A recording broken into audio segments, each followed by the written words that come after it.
আর doctor Yunus সাহেব এমন একজন মানুষ, তাকে চীনের প্রেসিডেন্ট সময় দিয়েছেন একান্ত বৈঠক করার জন্য। আজকে তাদের বৈঠক অনুষ্ঠিত হবে। তাহলে চিন্তা করেন, এজন্য ডক্টর ইউনূস যে কথা বলেছেন যে আমরা শুধু বাংলাদেশের মতো ছোট মাঠের খেলোয়াড় না, আমরা তাম দুনিয়ার মাঠে খেলার মতো প্লেয়ার। আল্লাহু আকবার বলেন। ছোট মাত্র একটা দেশে করে থাকবো না, পুরো পৃথিবীতে আমাদের পরিচিতি থাকবে। 27টি দেশের রাষ্ট্রদূত এই অল্প কিছুদিনের মধ্যে বাংলাদেশে আসবে। আল্লাহু আকবার বলেন। এই যে বাংলাদেশ এগিয়ে যাচ্ছে, আমার দেশ এগিয়ে যাচ্ছে, ডক্টর ইউনূসের নেতৃত্বে এগিয়ে যাচ্ছে। চীন সফরে তাকে চীনের মানুষ যেভাবে গ্রহণ করেছেন, চীনের প্রেসিডেন্ট তাকে যেভাবে রাজকীয় সংবর্ধনা দিয়েছেন, এর দ্বারা বাংলাদেশের একটা ভালো ইঙ্গিত আপনারা পাচ্ছেন যে সামনে বাংলাদেশের কপালে আরো ভালো কিছু আছে। তো যাই হোক, পুরো পৃথিবীর সাথে তাল মিলিয়ে আমাদের এগিয়ে যেতে হবে। কথাকে বোঝেন নাই তো? এই যে দেখেন উনি কি পাচ্ছেন, উনি সরকার হিসেবে কত সম্মান পাচ্ছেন, এটা আমরা পেপার মিডিয়া সব জায়গায় সুন্দর করে প্রচার হচ্ছে। উনি কি পাচ্ছেন? তাহলে একটা সরকার রাষ্ট্র পরিচালনা করার দিকে উনি অনেক পাচ্ছেন, ওনার চাওয়া পাওয়ার অনেক কিছু থাকে। তো আমরা যে রমজান মাস পাইলাম, আমরা কি পাইলাম? রমজান আমাদেরকে কি দিয়ে গেল? রমজান থেকে আমরা কতটুকু গ্রহণ করতে পারলাম? কথা বোঝেন নাই? রমজান আমরা পাইলাম সিয়াম সাধনার একটি মাস। আজকে 27শে রমাদান। আল্লাহ চাইলে হয়তোবা 2টা অথবা 3টা, কয়টা রোজা হবে আর বলেন?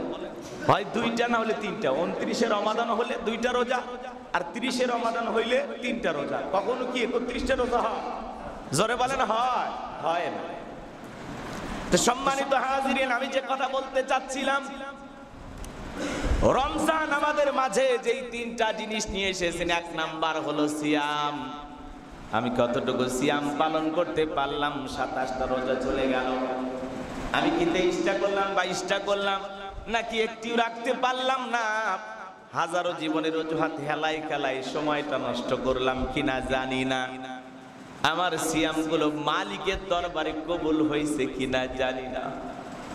কত মানুষ ইফতারির সময় সামান্য পানি খেয়ে 1 মুঠো ডাল ভাত খেয়েছেন, আর আমার সামনে রাজকীয় ভাবে ইফতার সাজানো ছিল, ফল ফুটের অভাব ছিল না, বাজারের কোন খাদ্যদ্রব্য এমন কিছু বাকি ছিল না যা আমার প্লেটে ছিল না। এত কিছু খেয়ে আমি ইফতার করলাম। সারাটা দিন সমস্ত পানাহার থেকে, যৌন কামনা বাসনা থেকে, সমস্ত গুনাহ থেকে নিজেকে বাঁচায় রাখলাম, মিথ্যা বলা থেকে বাঁচায় রাখলাম। হালাল স্ত্রী, বৈধ স্ত্রী ঘরে থাকার পরেও তার সাথে মিলিত হইলাম না। আল্লাহ তাআলার হুকুমে, আল্লাহ তাআলাকে রাজি খুশি করার জন্য মিথ্যা বললাম না, অশ্লীল কাজ করলাম না, অশ্লীল কথা বললাম না, গাল বন্ধ করলাম না। সিয়াম পালন করার সময় আমি আল্লাহ তাআলাকে ভয় করলাম।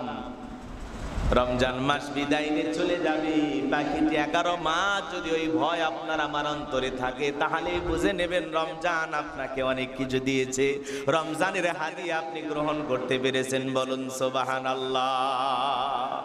সম্মানিত হাজিরিন, আমি যে কথা বলতে চাচ্ছিলাম, রমজান মাস বিদায় নিতে চলল, কতটুকু আমরা নিতে পারলাম জানি না। হাদিস শরীফের ভিতরে বিশ্ব নবী মুহাম্মদ রাসূলুল্লাহ সাল্লাল্লাহু আলাইহি সাল্লাম বলেছেন, তোমরা রমজানের চাঁদ দেখে সিয়াম পালন শুরু করো, আবার শাওয়ালের চাঁদ দেখে তোমরা রোজা ছেড়ে দাও। তাহলে চাঁদ দেখে রোজা শুরু করতে হবে, চাঁদ দেখেই রমাদানের রোজা শেষ করতে হবে। কিন্তু যদি কোনো একজন মানুষ চাঁদ দেখে আর বলে আমি আকাশের চাঁদ দেখে আসলাম, কালকে আমরা ঈদ করব, এমন একজন মানুষের বক্তব্য দিয়ে ঈদ উদযাপন করা যাবে না। হাদিস করেছে আল্লাহ, আমার মতো পাপী এই সমাজে আর কেউ নাই। ও আল্লাহ, তুমি আমার গুনাহ মাফ করো, তোমার অনেক দয়া, তুমি তো রহমান, তুমি রহিম, তুমি গফুর রহিম, ও আনতার আরহামুর রাহিমিন, তোমার তো অনেক দয়া, তুমি তো দয়ালুর মধ্যে সর্বশ্রেষ্ঠ দয়ালু।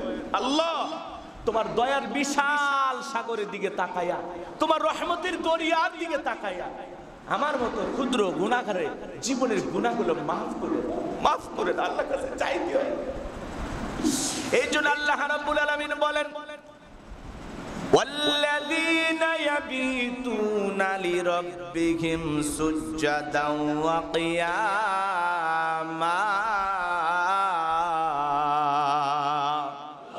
আল্লাহ রাব্বুল আলামিন বলেন, যারা রাত্রি জাগরণ করে গভীর নিশীথে সিজদায় দাঁড়িয়ে যায় আল্লাহ তাআলার কাছে, আল্লাহ তাআলাকে রাজি খুশি করার জন্য দণ্ডায়মান হয়ে যায়।